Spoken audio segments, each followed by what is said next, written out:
And now we see the EU's true intent. We see their true intentions all along in the tantrum by Guy Verhofstadt when he was stamping and just throwing his fists and saying, why won't countries transfer their sovereignty to us?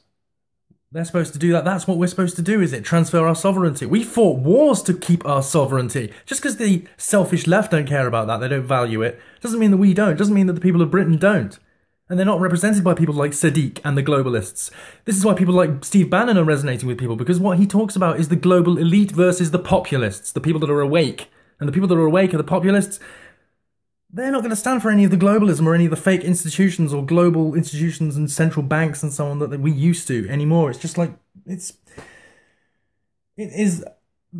politics. We elect, a puppet politician, but the ones that were actually in charge, the ones that are in charge are a technocratic elite at Davos, and it's called the Davos Party, according to Steve Bannon. Now, this Davos Party, which take place in various other secret elites and secret meetings like Bilderberg and CFR and Council on Foreign Relations, Trilateral Commission, also has a more public form in Davos, also has a more public form in the UN, which isn't exactly public, but,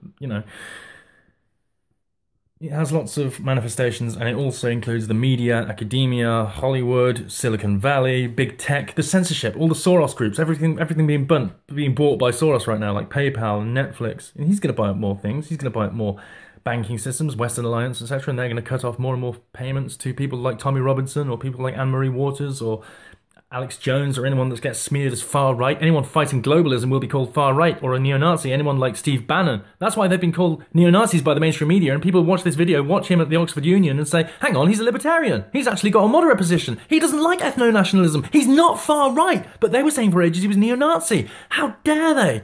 But they've been doing that because they've been propagandizing the people, because the media is a weapon against the people. That's why it's enemy media. It's enemy media. That's why Trump isn't using rhetoric when he says it's the enemy of the people. When you use propaganda, when you lie to the people deliberately again and again and again to turn them against each other, you are the enemy of the people. And that's what Trump said, and that is the truth about the media.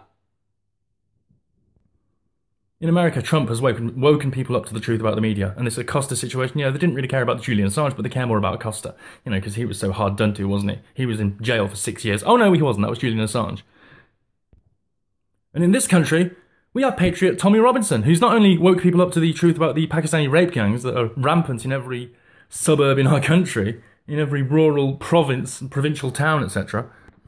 But they're being protected by the elite, protected by the police, protected by the councillors, protected by the media, protected by the government, protected by the judiciary, and ultimately protected by the globalists. And Tommy is the one that's woke people up to the truth about the media in this country.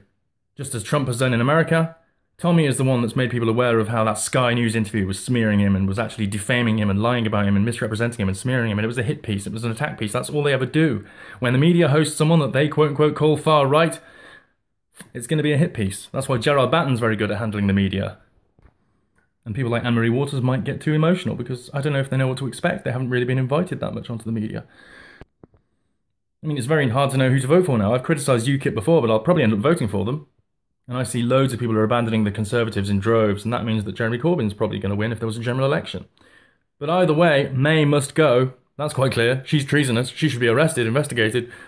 I mean, when is treason going to be an important crime again? It needs to be enforced again. And it was Blair that diffused those treason laws, made them so they didn't have teeth.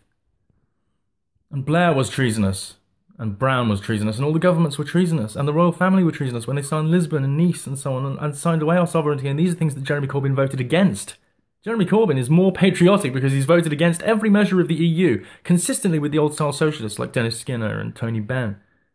Jeremy Corbyn is one of them. He's not one of these modern progressives, he's not one of Momentum, and he's not a Russian spy or anything else that the right claim. But that doesn't mean I'm going to vote for the Labour Party, because I hate his party. They're regressive, they actually seem to be in control. It's a mob and they want another referendum. And Jeremy Corbyn is halfway between, doing what he wants to do, which is get out of the EU, now that they've become openly tyrannical, now that they openly say that they want to transfer sovereignty. So you can't have sovereignty. Their role is to transfer sovereignty. But that doesn't matter to these leftists, like I said. So who do you vote for? Well, I see a lot of people abandoning the idea of voting entirely. They just say, what's the point in voting if it's not a democratic system? And as we found out with the destruction of Brexit, it's not a democratic system, is it?